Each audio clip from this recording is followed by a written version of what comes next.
So I'm just going to interrupt you, and maybe a little bit later,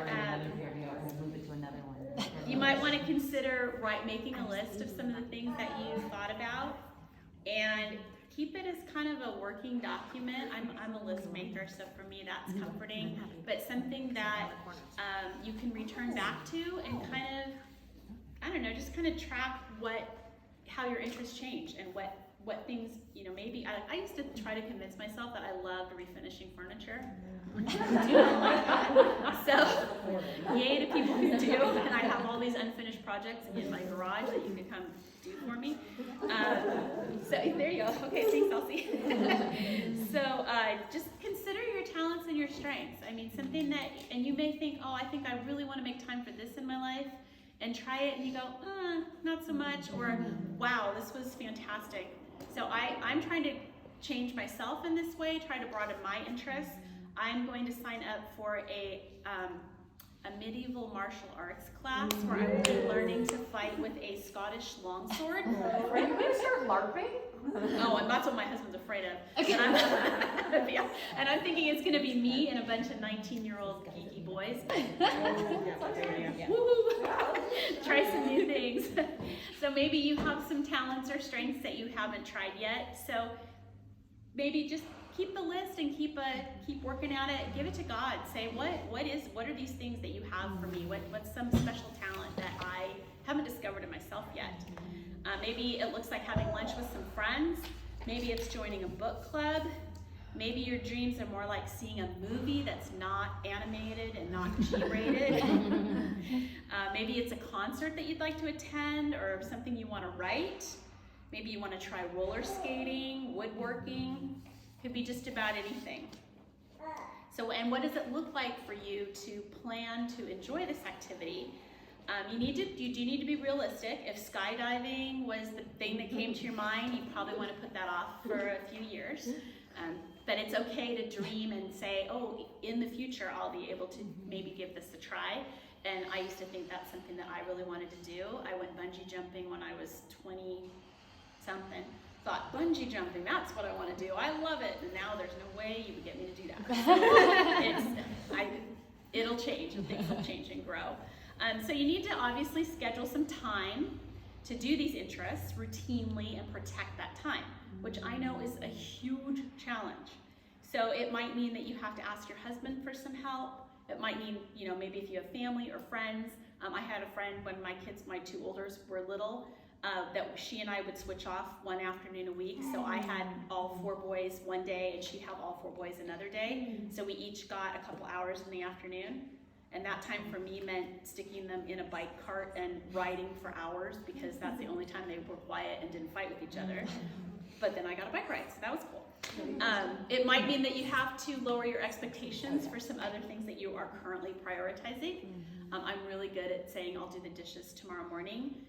So maybe it's your dishes that you can delegate, or maybe a couple times a week you could leave them and not do them right away.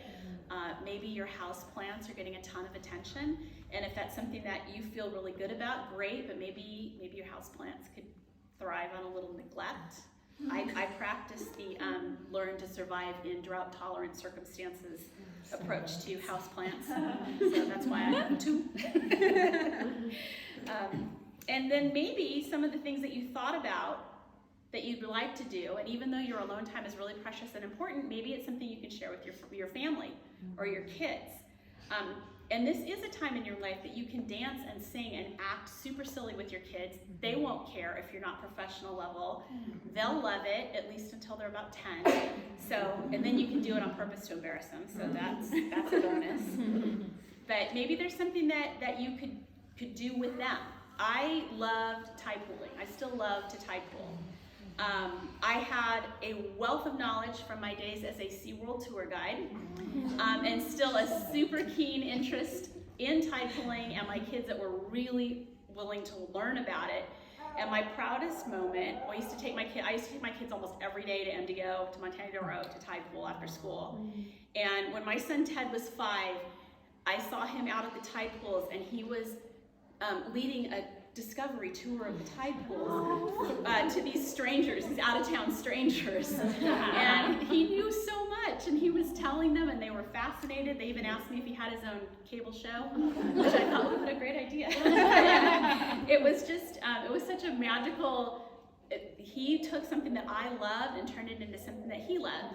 He wrote about it in his college essays. He credited that with introducing him to a love of science, led him into his current career of being a paramedic, and so it's awesome. So sometimes those things work out really well. And anyone knows that who knows me knows that I absolutely love the beach. So of course my kids have gone to the beach with me since pre-birth. They go to the beach, and that's what we do. And it's wonderful to be able to share that with them. So maybe hiking is your thing, or biking, or who knows, kayaking, I don't know, whatever it is that you like to do. It's really great to be able to share those things that make you special with people that you love. So I want to encourage you to try to, even though it's really important to have some alone time, it's really great to share those interests as well. Some of my experiments in sharing my interests didn't go very well. My kids don't enjoy having in-depth conversations of literary classics. They don't enjoy Shakespeare or documentaries like I do. They have not learned my favorite songs in 4-part harmony to sing with me at candlelight. But keep trying. Try lots of things, because you never know what's going to stick when you share that with your family. So in addition for time for yourself, time for your family, don't leave your husband out. You married him. He is part of your life, and who you are. So try to remember that. But also make time for your friends. You really need people who can speak into your life. Thinking that we're all the same and facing the same challenges can be dangerous. But spending time with your friends helps you recognize that we're facing similar situations. You can lean into your friends to lift you up, to remind you how awesome you are, and then maybe when they're having a hard time, you get to rise up and be the strong one and really help them. And that's just a really wonderful relationship that women can share with each other. They're going to value your gifts and your strengths like no one else, because you have these shared experiences. So we're arriving now at one of the most important elements to establish and maintain your identity in motherhood. This is hot tip, is stop comparing yourself. Swim in your own lane. So, I mean, you look at somebody else and you think, oh, her life's so great, but would you really want her kids? And would you really want her life? Would you really want to stand next to her husband and brush your teeth at night? So it can be that comparison game is so hard to beat. So being content in your season of life is, you need to stop the comparison game in its tracks. You should avoid comparing your life to other people, but also try to avoid comparing your life to how your life used to be. You wouldn't really want to go back. Even though I had a ton of fun in my early 20s, no way would I go back and do that. You should not also compare your life to those around you. You really don't know what their life is like behind their closed doors. You may be comparing yourself to something that's not even real.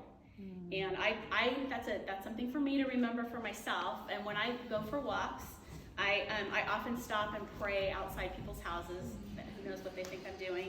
But I pray that things are as good on the inside as they look on the outside for these families and the people living in the homes. Because sometimes it's not.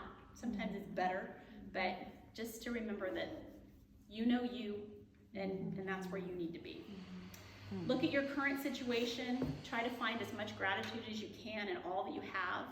Motherhood has changed you. The old you is gone. But in her place is someone who's much wiser, more giving. She needs a little extra tender, loving care. So be good to yourself.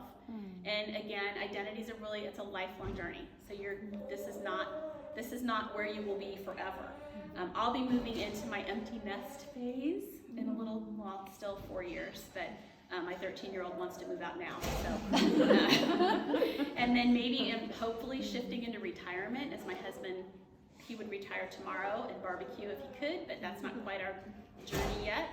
And my goal during this time is to continue to nurture and grow who I am, to prune what isn't fruitful from my life and add new experiences. And again, just to bring it back to continue to rest in my identity as a child of God. And that's what I have for you today.